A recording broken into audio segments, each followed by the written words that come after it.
The war in Iraq has lasted for almost 5 years.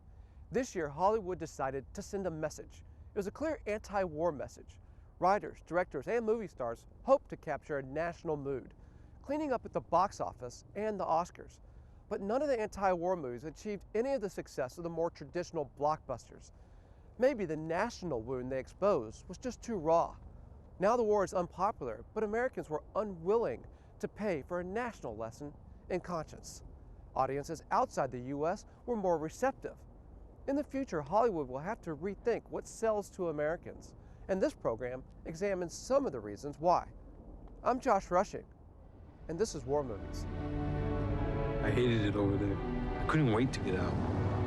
After 2 weeks here, all I want to do is go back. The path to success for In the Valley of Elah was paved with gold. Academy Award-winning actor Tommy Lee Jones, Academy Award-winning actress Charlize Theron, Academy Award-winning actress Susan Sarandon, and Academy Award-winning director Paul Haggis.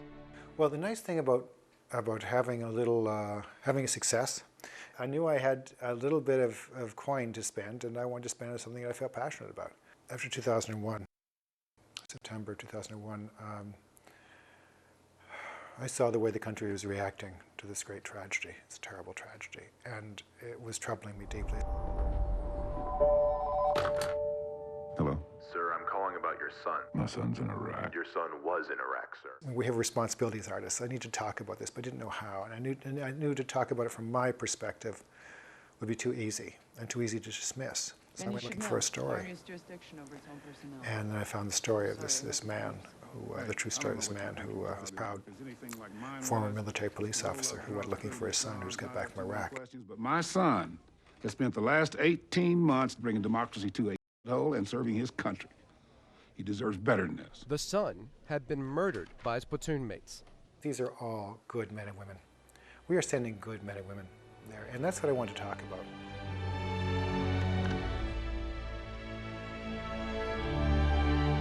You're a good father. You don't have to prove you loved him. The film's title comes from the biblical story of David and Goliath, which Haggis sees as a metaphor for the war in Iraq. So he stands there and he waits and he waits and he waits, and he hurls the rock.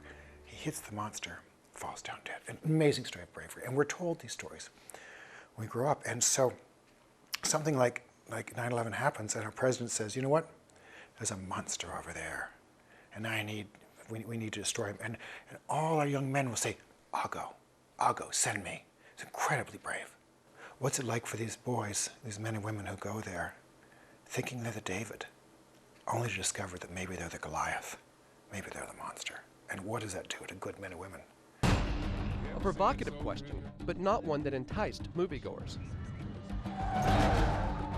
In the Valley of Elah grossed less than $7 million in the U.S., although it's doing much better in the rest of the world. I mean, you had star power. Yes, but the subject matter was so tough that we knew we weren't going to get a big box office. Major Todd Brazil runs the Army office that provides assistance to the entertainment industry. And I don't know that the American public is necessarily willing to be reminded of their sons and daughters, mothers and fathers, husbands and wives and partners who are out there fighting a very real war that's being told through a very narrow political lens. It's his voice on the video. What video? You're not stopped. Read up! I don't ask if the audience is ready for something when I sit down to come up with an idea for a movie. People said, oh, it's too early. Well, to me, it's a few years too late. Did you ask the Army for support? Oh, of course. Yeah, Of course. Of course, you went to the. It's a low-budget movie. We needed the support of the military. Did the Army support Valley of Elah? We did not. Why? We just couldn't come to an understanding over what we saw as plausible and realistic, and what the director and writer saw as what was their vision for reality. What was the Department of Defense's response? They read the script and said, you're out of your mind. They said, no. I think the whole fact that there was a crime. I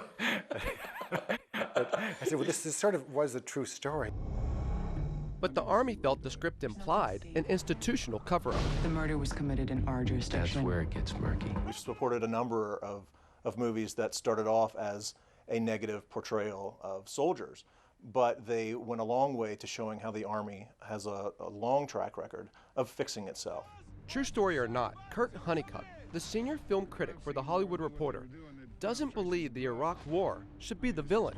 You mind if I take this? I don't buy that this is somehow indicative of a kind of corruption that has entered our society because of the violence, the war field in Iraq. In theory, you could make the same story about World War II. It really doesn't matter what war it is. And Lord knows the Vietnam veteran was the all-purpose villain for about 10 or 15 years. Do you think the audience would have been more comfortable if the movie would have been about Vietnam rather than the Iraq War?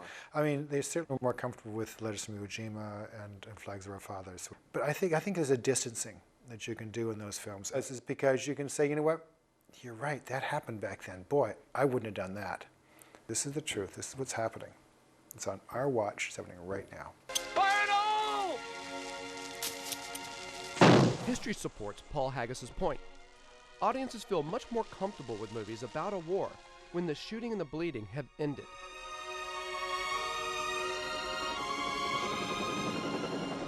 Platoon, Deer Hunter, and Apocalypse Now. All films about the U.S. war in Vietnam. All major hits. All released years after the war was over. Kurt Honeycutt says there's another reason for the unpopularity of recent anti-war films.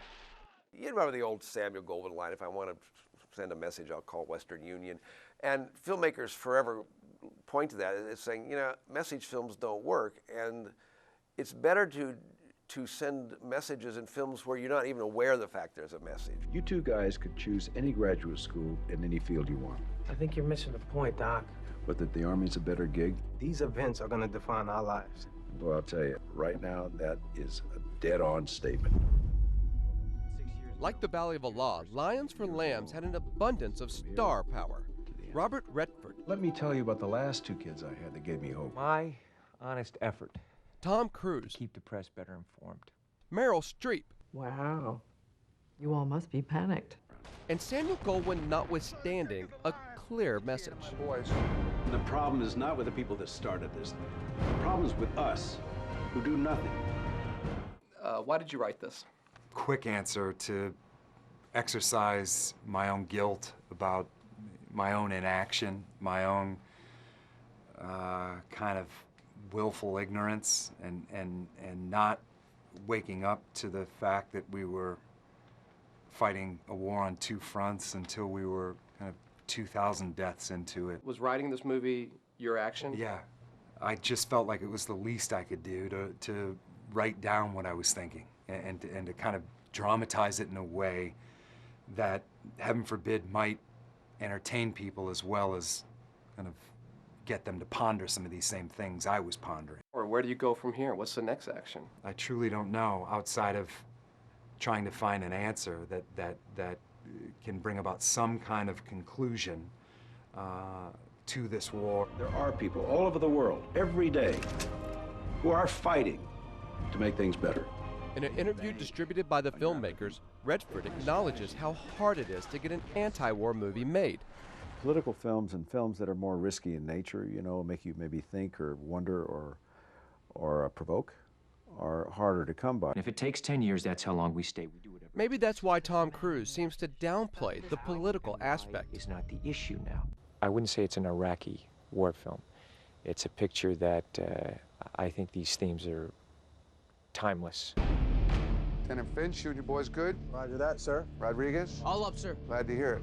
You will introduce the enemy to the full measure of American mean. Are we clear? Like Valley of Elah, the producers of Lions asked the Defense Department for support with the military scenes. We were at a point working with the producer where it looked like we were going to move forward and provide them with courtesy support that we would provide with any student filmmaker. And before we could do that, the producer let us know that they were no longer interested in having the Pentagon's fingerprints on their picture. Pentagon's fingerprints, what do you think he meant? I think that your audience has a pretty good idea of what that might mean. They bank on your empathy. They plan strategies around it. Trying to take us alive. The movie-going public didn't put many of its fingerprints on tickets to this picture. It grossed only $15 million in the U.S. Do you want to win the war on terror? Yes or no? This is the quintessential yes or no question of our time. We just learned that 1 hour ago, suicide bombers attacked an American housing compound in Saudi Arabia. When we come back, another bullets and bombs in the desert entertainment that did better at the box office. Also by Lions for Lamb screenwriter Matthew Michael Carnahan. But what's the message? We believe this to be the work of Saudi terrorist Abu Hamza.